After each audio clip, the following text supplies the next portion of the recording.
that doesn't have the same high concentration of immigrants. And so I think migration is good for all of our countries. I think where we start to get into trouble is when we start discriminating against a particular country or when we have favorable policies for one country, not the other. So for example, folks will say, and this, by the way, is not an unreasonable question to ask. People will say, I took over your desk, people will say, why don't those people just follow the law, get in line, and follow the process like everyone else does or did?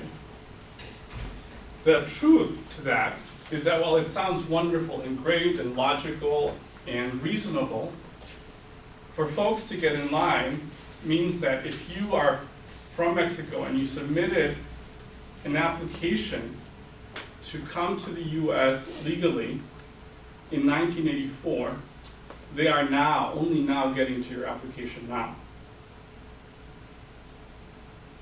So that means that you have to wait to do it legally about, what is that, 30 plus years? My math is horrible, but it's a lot. I never told you why we came here. You remember me telling you that my father and I farmed this piece of land that was lent to us by the county. We didn't know that it was lent to us by the county. Our crops failed one year. Our corn and our beans fields failed one year. And we made it through the year. We had a little bit left over so we could make it about the year. We borrowed some more corn and some more bean the following year to plant a new crop. And then it didn't rain again. So we lost our crop 2 years in a row. This is, again, in a very small rural village in Mexico. My father literally was faced with the choice of letting us starve. And I'm not exaggerating. You may look at me now, but this body remembers what it's like to starve. His choice was to let his children starve or to emigrate to the US. Did I have the luxury of waiting 30 years? Could me eating another meal wait 30 years? No.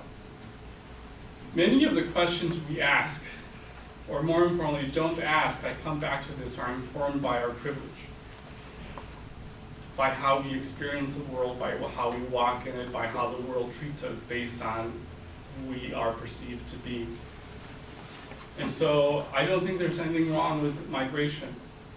I think there's something wrong with what's causing people to migrate, which is war, which is persecution, political, religious persecution, which is our policies that are creating poverty in other countries that give people no choice but to emigrate to the US and other countries.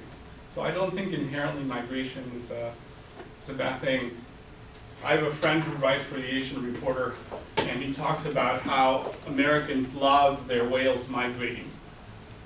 We celebrate them, we go out to the coast, and we just wonder at what a beautiful sight it is to see whales migrate, to see the caribou migrate across these lands. And they're majestic, these migrations are majestic.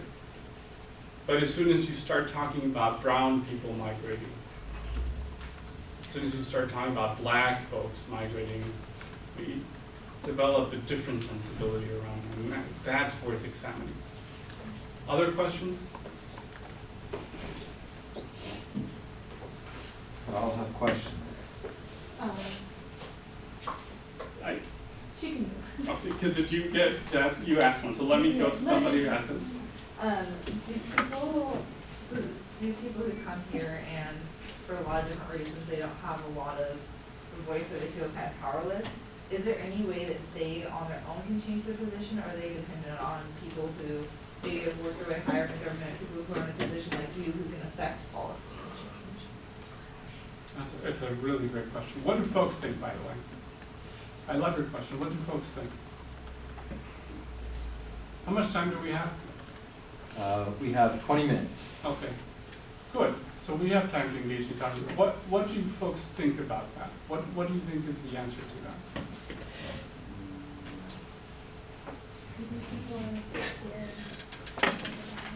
People are scared. What else? Having lack of agency makes it a little bit hard for them. Say that again? Having lack of agency makes it a little bit hard for them.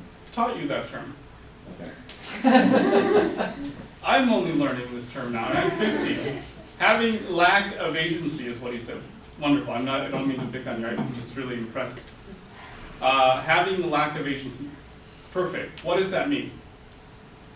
What does it mean to have a lack of agency? To not have agency? What does that mean? Not really having the ability to just go and do things that you have to do. Why? Because why? Because why? Because there's a structure of violence that keeps going out and expressing your agency. He's smiling under his face. He's just really proud of you guys. There's a structure of violence. What does that mean? Let's talk about what that means. What does that mean? Does you understand it? Yes. So it basically means that there is a cycle through symbolic violence and other factors that limit it. So it's like saying that people stuck in poverty stay in poverty. It's because from where they live, they might not have access to proper education to get them out of poverty. They might be stuck in a town, in like a food desert, where they can't get fresh food, so then they have bad health. And then if they don't have any health care, well then that just makes the situation worse. So it's all these factors just playing into just a cycle of oppressing people and then keeping the people who are oppressing to keep them up. Thank you. That's wonderful. So can I ask you a question about that? The farm workers that I talked about that make on average $10,500 a year, do you think they choose to have that salary? No.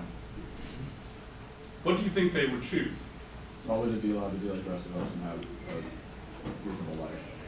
Yeah, they wouldn't mind getting paid $30,000, $40,000 a year for work that most Americans will not do, right?